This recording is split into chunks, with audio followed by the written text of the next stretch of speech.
Murakaza neza kuri iyo hiri. Uno munsi muri kumwe na Tuyishime de Prince, nkaba ndi umunyeshuri wimenyereza ubuganga muri University y'u Rwanda. Uno munsi ngira ngo tuganire ku ndwara yitwa igituntu cyangwa tuberculosis. Ino ndwara akaba ari indwara dusanzwe tumenyereye hano iwacu, dusanzwe twumva cyane, dufite ibintu byinshi tuziho. Uno munsi ngira ngo rero tugire ibyo dushyira ku murongo ku buryo buri muntu wese yagira icyo amenya kuri ino ndwara bikamufasha mu buzima bwe. Ubundi rero igituntu ni indwara nyabaki. Tudatinze mu bintu byinshi, igituntu ni indwara yandurira mu buhumekero, ifata ibice by'ubuhumekero by'umubiri w'umuntu, akaba ariho ubundi itangirira. Ino ndwara rero ikaba iterwa n'agakoko cyangwa akabagiteri kitwa Mycobacterium tuberculosis.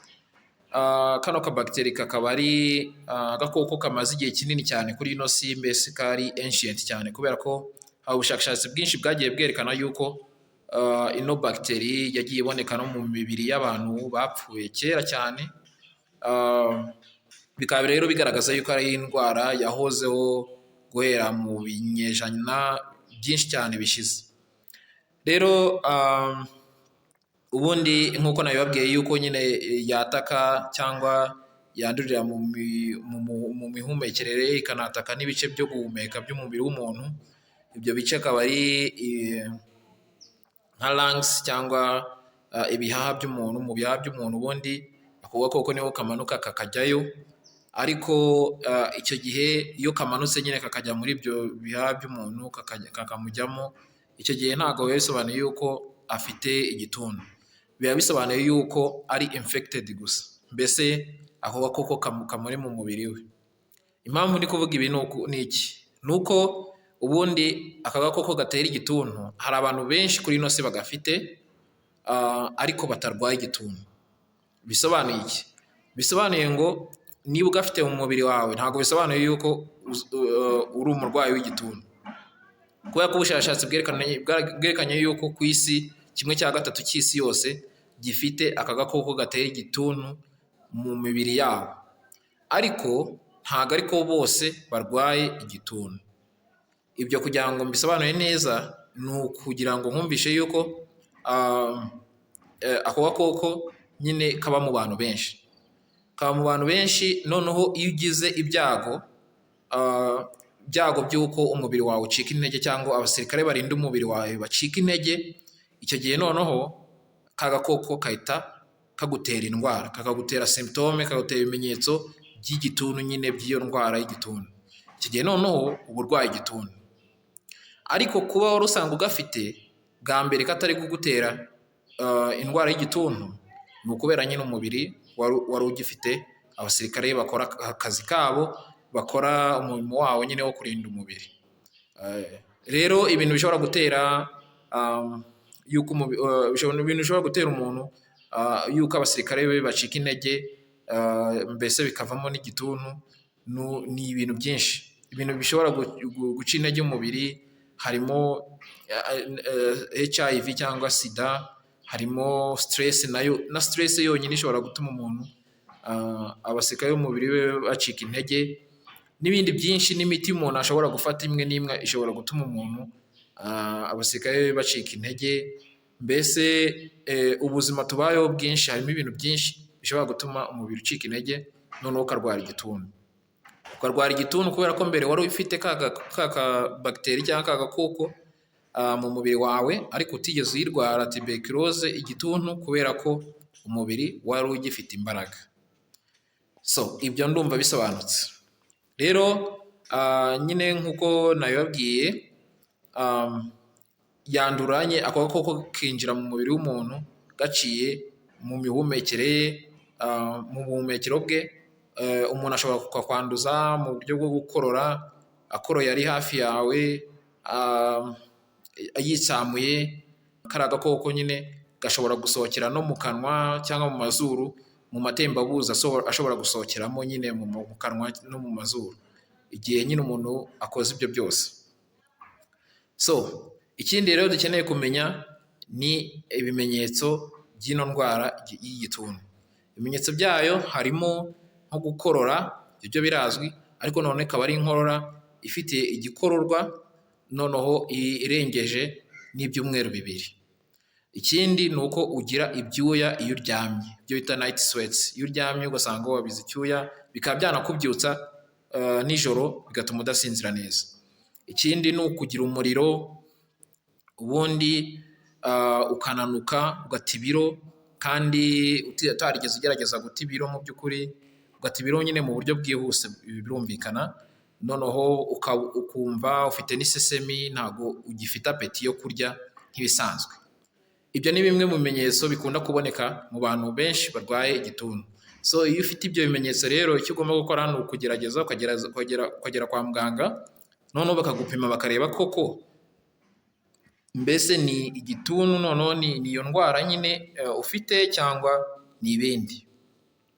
Kwa muganga rero icyo bakora ni uko bagukorera amatesite. Hari tesite isanzwe abantu benshi bamenyereye y'igituntu, y'akantu bagutera ku ruhu bakareba ko kabyimba, ubundi muganga akazamenya nyine niba ari igituntu bari gukeka cyangwa niba atari cyo.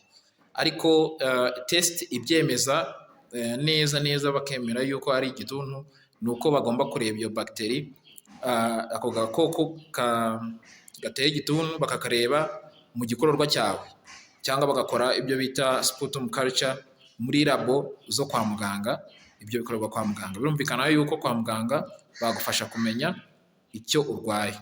Ariko noneho ikindi, iyo bamaze kubona yuko urwaye iyo ndwara kwa muganga, noneho turabizi neza yuko hari imiti y'igituntu. Iyo miti y'igituntu ikaba ihari kandi ikaba ivura icyo gituntu koko, kubera ko igituntu ni indwara ivurwa igakira iyo umuntu afashe iyo miti neza, agakurikiza na gahunda ya muganga nk'uko abisabwa. Rero ubundi ubusanzwe abantu barwaye igituntu gisanzwe bafata ibinini by'igituntu amezi 6, ariko bishoboka no kurengaho akaba amezi 9 cyangwa akaba 12 bitewe n'igituntu cyawe ubukana gifite. Kubera ko hari igituntu kiri resistant cyangwa cy'ingutu, icyo gihe ako gakoko kaba ufite mu mubiri kaba katabasha gukorwaho n'iyo miti isanzwe basanzwe baha abantu bose. Icyo gihe rero kwa muganga uburyo bimenya ni uko baguha imiti isanzwe, noneho buri kwezi, kubera ko abantu barwaye bari kuvurwa igituntu buri kwezi bagomba gupimwa bakareba niba iyo miti koko babaha niba iri gukora mu by'ukuri icyo yakagombye gukora.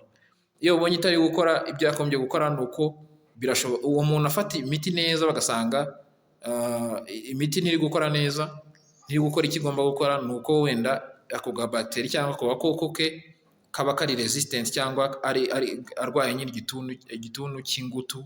Icyo gihe ako gakoko kaba karashatse uburyo bwo gukwepakwepa iyo miti isanzwe. Icyo gihe rero hari imiti yindi baguhindurira, noneho warangiza bakagerageza no kurinda abandi kugira ngo utabanduza nyine icyo gituntu kiri resistant, kubera ko urumva nyine byateza ibibazo muri sosiyete. So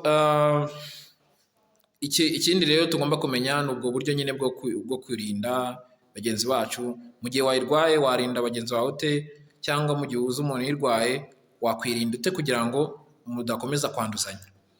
Rero kwirinda ni nko kwirinda covid, ni ukwirinda indwara zo mu buhumekero, ariko noneho ubwo nyine birumvikana gukoresha agapfukamunwa, n'umuntu ukirwaye agakoresha agapfukamunwa. Ubundi nyine icyo dukangurira abantu ni ugufata imiti y'igituntu neza nk'uko muganga bibasaba, noneho kandi barangiza bakarinda na bagenzi babo, mbese twese tukarindana, tukarinda yuko icyo gituntu gishobora kugenda gikwirakwira kijya no mu bandi bantu benshi.